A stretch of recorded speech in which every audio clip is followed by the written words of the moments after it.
Hi, this is Adrian from White Hat Automation. We're going to look at a function which is going to help you if you are currently spinning multiple articles and publishing them from one seed article. So I've got an article in the edit window and I'm going to spin it. We're going to spin. We're going to get 10 articles, and I've got an auto spin frequency of 4 here, which means it's going to spin every 4th word. So I hit the spin button and there are the 10 articles.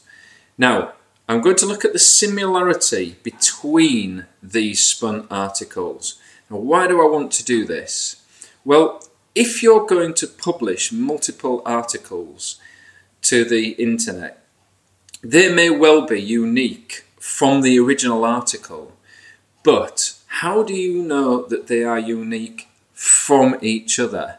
If they're not unique from each other, think about it. You could be publishing articles that are already duplicate content, and when you publish them to the internet, they are going to be seen by Google or Copyscape as duplicates, right? Which is the one thing you don't want.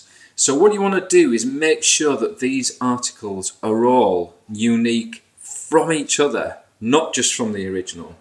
So if we click this Calculate Similarity button, and this is the interface we get. Now in our tests, as long as the articles are 50-something% similar and no more, then they've got every chance of being unique from each other when you publish them. So I've just changed this similarity to 60, so it's going to show us articles, it's going to show us figures that are 50-something% or less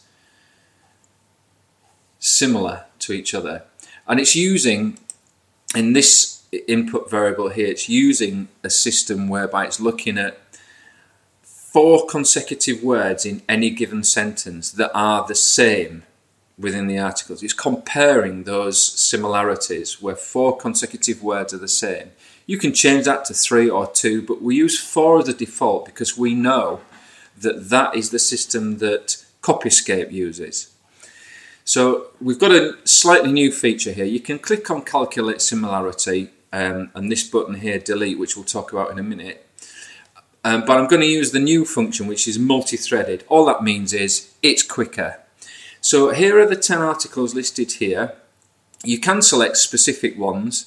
Best thing to do, I think, is just select them all, which they're already done by default. So if I click on the Calculate Similarity button, and you can see here, what this graphic is showing us is that Article 1 has been compared with Article 2 here, and it's only 36% similar. So those 2 articles are 36% similar, which is well below the 50-odd% that we're looking for. Therefore, those 2 articles could be published and they would be almost certainly unique because they're unique from each other. But if you go to the next one, look at number 1 and number 3, they're 63% similar, which is over our set target of 60% here. So it's shown in red, and it means that if you publish articles 1 and 3, they are not really going to be unique from each other in the eyes of Google and Copyscape.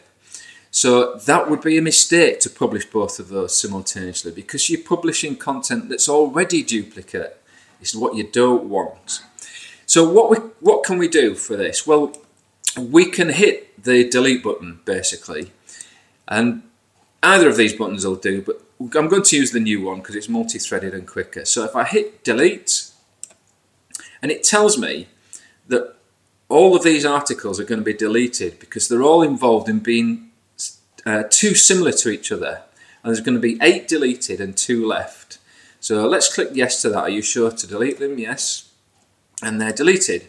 So now we can calculate again, recalculate, and we see we're left with Article 1 and Article 2.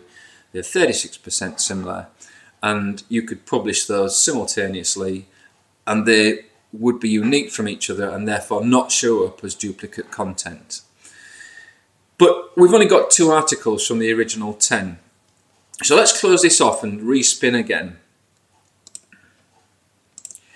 Now last time we spun with a frequency of 4 every 4th word. Let's try a frequency of 2 this time. So we spin the articles and there they all are. And we'll hit the calculate similarity button.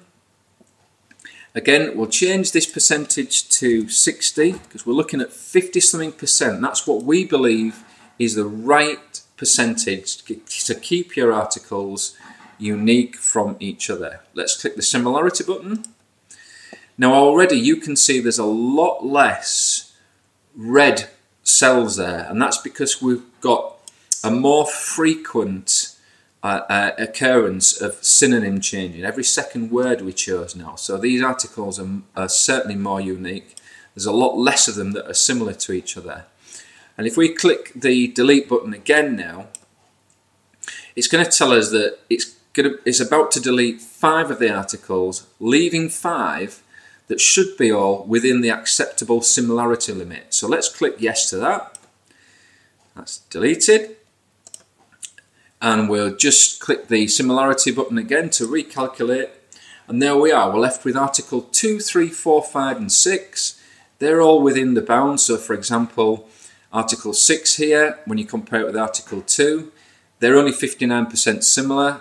That's just on the borderline, but they should be unique from each other when you publish them. So that's an extremely useful tool, and really it's one that you should be using if you're publishing multiple spun articles from the same original seed article.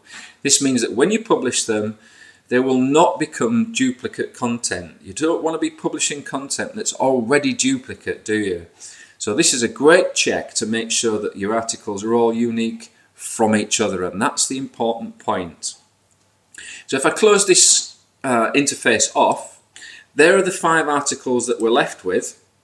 They're all unique from each other, and now you can just save them. So if we click on Save All Articles, I'll check my SpinnerChief 2 folder, and I've got a folder there, Spun Articles. I'll just click OK to that. So that's them saved. And if we just have a quick look in the SpinnerChief folder, there's the Spun Articles folder, and there's the articles I've just saved. So that's how to spin multiple articles from one seed article and still ensure that the articles that you spun are all unique from each other and are therefore going to be unique when you publish them. That's a great tool, and I hope you'll be using it a lot. See you in the next video. Thank you for watching.